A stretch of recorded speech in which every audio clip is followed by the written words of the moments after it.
이대희 청년의 실온롱, 헌법 주권을 매도한 노무현의 열린우리당, 주권 재민인가 주권 재중인가. 오늘은 2025년 12월 말일입니다. 다가오는 2026년 6월 지방 동시선거가 있습니다. 최근 무비자 중국인들의 입국 허용에 대하여 국민적인 의구심을 가지고 있습니다. 우리 헌법 제1조의 실체는 선거권 설계입니다. 대한민국 헌법 제1조의 주권 재민은 구호가 아니라 권력 위임의 규격입니다. 그 규격의 핵심 입력값은 누가 투표할 수 있는가이며 선거권은 주권의 오라클입니다. 이 경계선을 바꾸는 순간 국가는 국민이 만든 국가에서 설계자가 바꾼 국가로 이동합니다. 지방선거라고 해서 주권이 가벼워지지 않습니다. 지방자치단체장은 치안, 복지, 교육, 도시계획, 조세, 인허가 같은 생활권 권력을 집행하고 지방의회는 예산을 심의하고 조례로 규범을 만듭니다. 투표권의 변경은 단순한 주민 편의가 아니라 권력 위임의 정의를 다시 쓰는 행위입니다. 주권 재중이라는 문제 제기는 특정 집단 혐오가 아니라 제도 설계가 국민 대신 다른 집단의 이해를 구조적으로 키우는 순간을 경고하는 표현입니다. 선거권의 경계가 정치 권력의 편의로 흔들리면 헌법은 종이 위 문장으로 남고 현실의 주권은 설계권을 가진 자에게 이동합니다. 더불어민주당의 전신인 노무현의 열린우리당 다수 의석이 만든 2005년 외국인 선거권 누가 책임집니까? 2004년 제17대 총선에서 열린우리당은 152석의 단독 과반을 확보했습니다. 이는 국가 핵심 제도를 구조적으로 바꿀 수 있는 입법 권력을 의미하며 그 결과에 대한 책임을 피할 수 없는 위치입니다. 그 권력은 2005년 공직선거법 개정으로 구체화되었습니다. 이 개정은 일정 요건을 충족한 외국인에게 지방선거 선거권을 부여하여 선거권자 집합을 법률로 제정의했습니다. 주권의 입력값을 바꾸는 법을 만들면서 상호주의, 위험평가, 지역별 집중도, 박빙선거 민감도 같은 검증 장치를 충분히 설계하지 않았다면 책임은 다수당이 져야 합니다. 주권을 좋은 말로 포장해 구조를 바꾸는 순간 그것은 헌법 주권의 매도입니다. 지방선거는 동네 행정이 아니라 326조 원의 권력입니다. 지방정부는 작은 조직이 아닙니다. 2025년 지방자치단체 예산 규모는 326조 원입니다. 이 숫자는 복지, 교통, 주거, 교육, 안전, 지역산업, 도시개발의 분배 권력입니다. 지방선거는 그 분배의 결정권자를 뽑는 절차이며 정당성은 누가 그 결정권자를 뽑는가의 정합성에서 나옵니다. 선거권을 확장하는 순간 그 확장분은 곧 326조 원 분배에 대한 영향력으로 전환됩니다. 그럼에도 지방선거니까 괜찮다는 말로 넘어가면 국민은 숫자 감각을 잃게 됩니다. 주권은 감정이 아니라 예산과 법 집행으로 체감되며 예산이 326조 원인 선거에서 설계 변경을 하면서 검증을 생략하는 것은 국가 운영의 기본기를 포기하는 일입니다. 숫자가 말하는 외국인 유권자 급증과 집중 리스크입니다. 외국인 지방선거권은 2006년 제4회 지방선거에서 처음 시행되었고 당시 외국인 유권자는 6,726명이었습니다.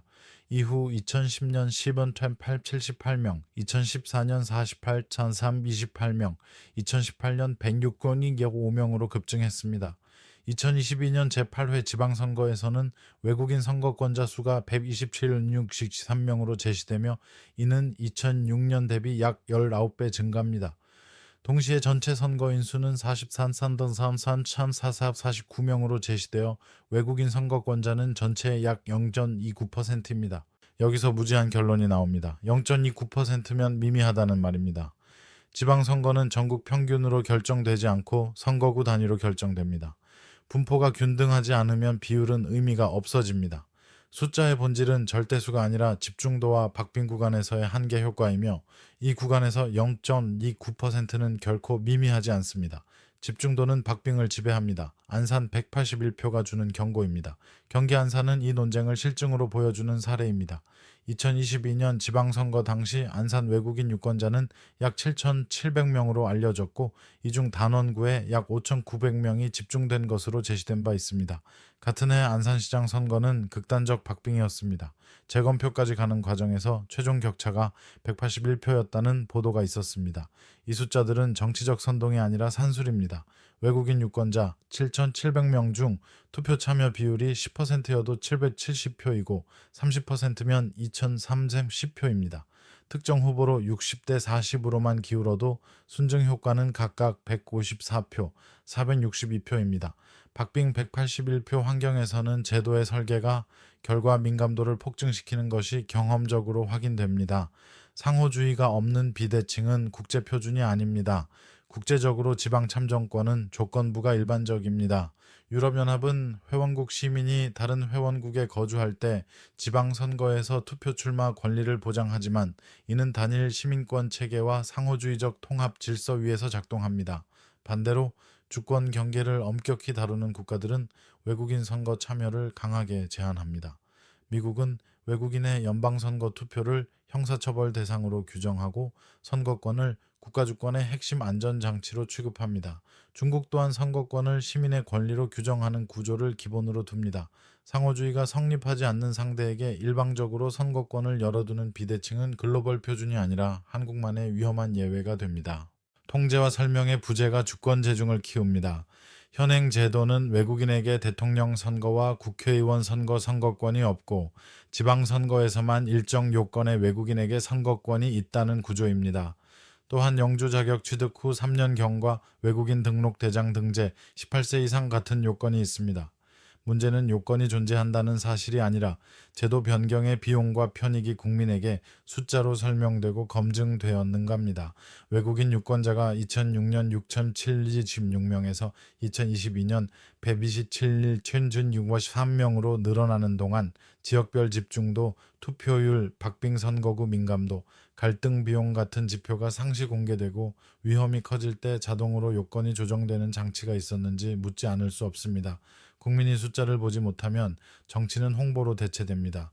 홍보는 달콤하지만 책임이 없습니다. 주권 재미는 설명 가능한 제도, 검증 가능한 데이터, 자동으로 교정되는 장치로만 유지됩니다. 그 장치가 없으면 주권은 국민이 아니라 제도를 바꾼 정치 권력과 외부 변수의 결합으로 흘러가게 됩니다. 주권 재민 복원, 로드맵, 상호주의, 요건 강화, 투명 검증입니다. 첫째, 상호주의를 법의 기본 원칙으로 못 박아야 합니다. 상대국이 한국 국민에게 동등한 수준의 지방 참정권을 부여하지 않는다면 한국도 동일 수준을 제한하는 대칭 원칙이 필요합니다.